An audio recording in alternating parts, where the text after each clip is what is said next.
Evaluation question 4. How do you use media technologies in the construction, research, planning and evaluation stages? Through this question I'm going to explore what I use them for, why I use them, why they were successful, why weren't they, and how I use them. I've listed all the examples that I use for technologies, and it's quite a long list, so I'm going to go down them one at a time.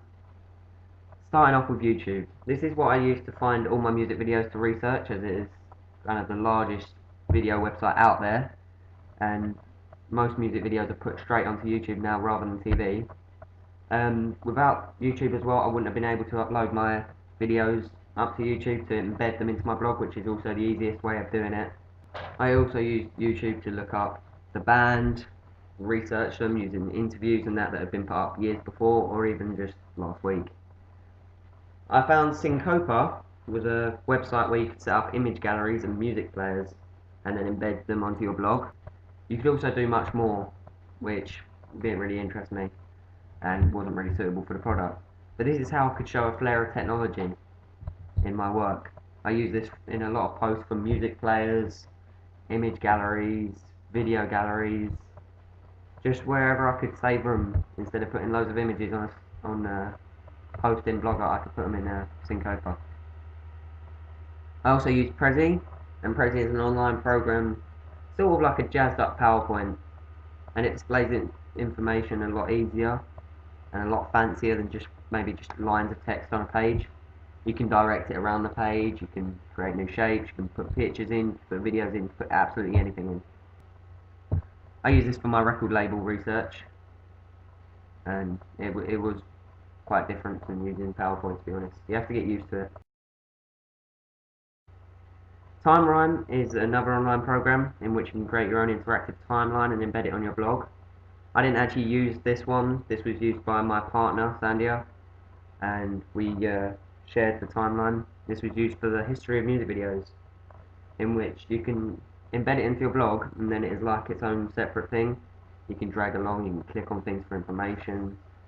It's very clever. The next is a selection music player, which I cannot remember where I got it from. Nothing in the code says a website or any evidence as to advertising, which isn't great for them, to be honest, but it's alright. And it's one of the best music players I've found to embed onto my blog. What it does is it finds videos on YouTube. You might want to check them out beforehand just in case the sound quality is not great, but then you can embed them into this little player and you just click on each one, just kind of like iTunes pretty much. Very easy. I also used a GoPro camera, which I initially borrowed from school and then from my friend for the final shoot. Initially it was just going to be used for the research and testing. I attached it to my car, attached it to my headband, I went for a run, rode my bike, kind of tested a lot of things about it just to see what sort of effect it had. And in the band performance we put it on top of the drum kit to get shots of the drummer because we feel the kind of fish-eyed lens, it's not that much of a lens, I think it's about 15 degrees, gives the drummer a better view of feel and you can see more of the drums and what he's hitting. We also used a projector, and this was mainly going to be used in research and testing as well, but when we researched it and tested it we found that it worked extremely well and that we were going to plan to do it in our final piece.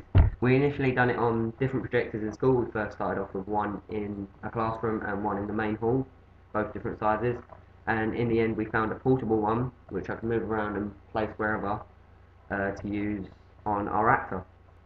The next one is probably the main piece of equipment that we couldn't do this without with, and this is the D3100 Nikon camera, which we borrowed from our media department at school.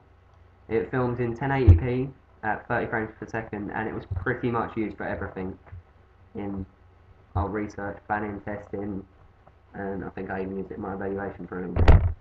It's a really good quality camera. It's very quite easy to use, especially to film on. You literally just switch a switch and press the red button and it will film for 10 minutes straight. You've got to check the memory card's clear, but no, you can do a lot on it. We had a nice lens on it. Yeah, the camera was vital to us completing the product. I also used GIFs, and these I only thought of late on and added a few of them into my video analyses. They're pretty much just kind of small snippets of a video put into picture form and play very quickly over and over again. And they're very useful for when you're showing, for example, editing techniques. Instead of putting a whole video in, you can just place a small image in, maybe not in as good quality, but it works the same way around.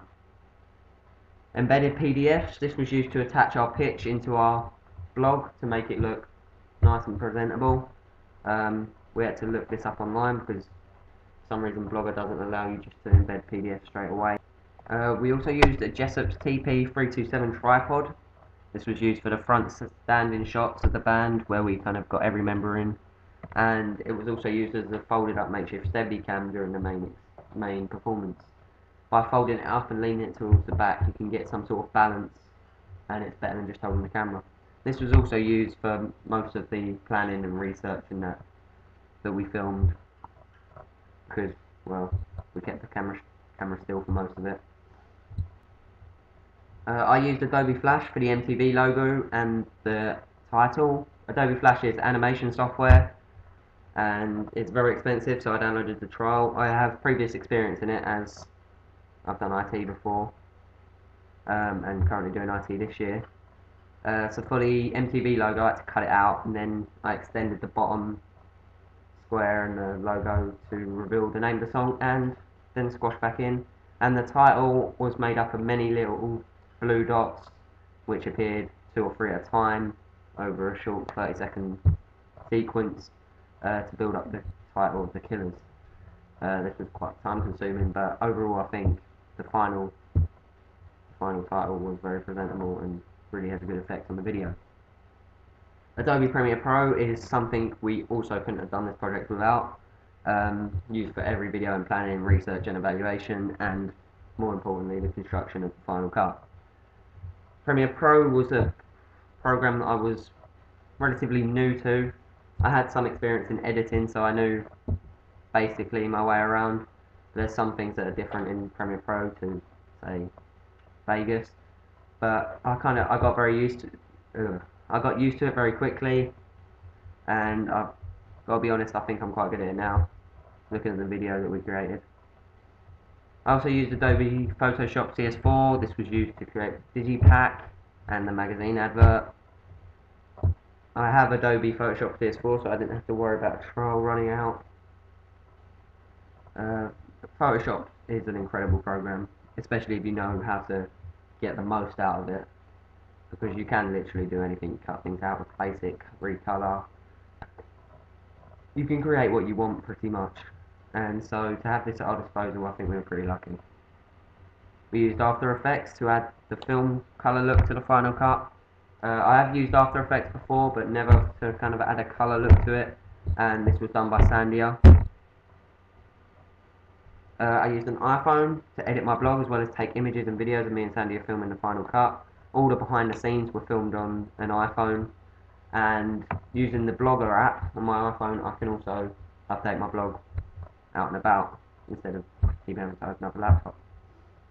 I also used my iPad for this, the same thing, and I use my iPad for researching music videos and that, etc., because it's a bigger screen on a tablet. I think most of my skills on most of these technologies were actually quite adequate to start with an exception of maybe Premiere Pro and After Effects. But after you kind of get into the flow, if you keep using it quite often, you look up tutorials, you get help, it's just a rolling ball, and it just get bigger and bigger and bigger, and you'll get more knowledgeable. Using cameras, I think I was quite good at that to start with, but you're doing this product, doing research, you have to kind of get in the mind of the music video filming, whereas if you were filming like a TV drama, it would be completely different. So that was something I had to kind of get into, but overall I think I used it quite well. A lot of handheld shots were done by me. My editing skills have improved significantly. If you go back on my blog, you can see I've done an initial filming of people, one of our actors and his friend playing their instruments in the music department, and this was a very early on. This was like the first thing I made filmed, and you can see the editing. Hardly any of it's in sync. They did play their own song, so it was a little harder to do that. But if you compare that to, say, the Final Cut, it just doesn't compare. Also, my team working skills, I think, have developed massively. Especially working with someone like Sandia, it's very easy to work with someone who has the same ambitions as you do. And that's my answer for evaluation question 4. Thank you for listening.